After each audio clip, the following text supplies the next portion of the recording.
Ki khubor ka Batesi TV ka umdi basnyambak penjaslian Rupa Premium Meghalaya.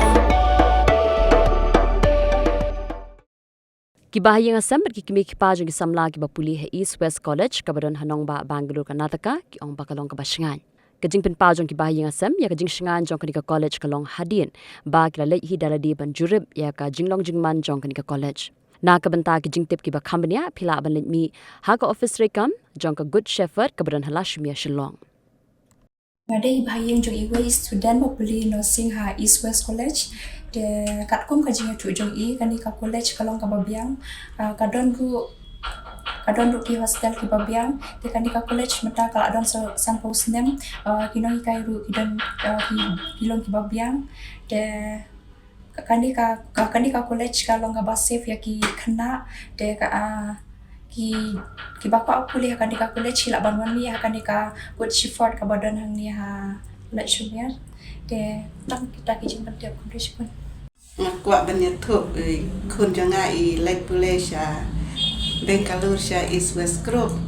te ki kecil tu je ikun jangan ngasnya baka biang ba ka kinong hikai ru ki biang ka college ru kalong ka biang te ladadon ki bakwa ban like nursing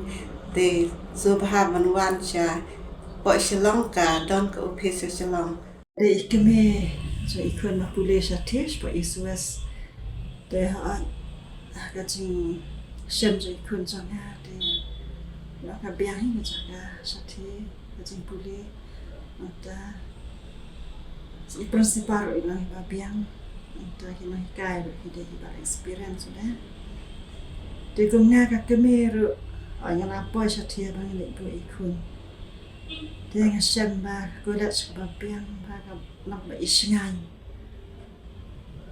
tiga cakasa ro ka hostel ka ba isingan to ta na slide and ta zo I ba isa sa ti ro na ba mai I ma knak yo ban na yo ka ja ha do ka jaka puli ro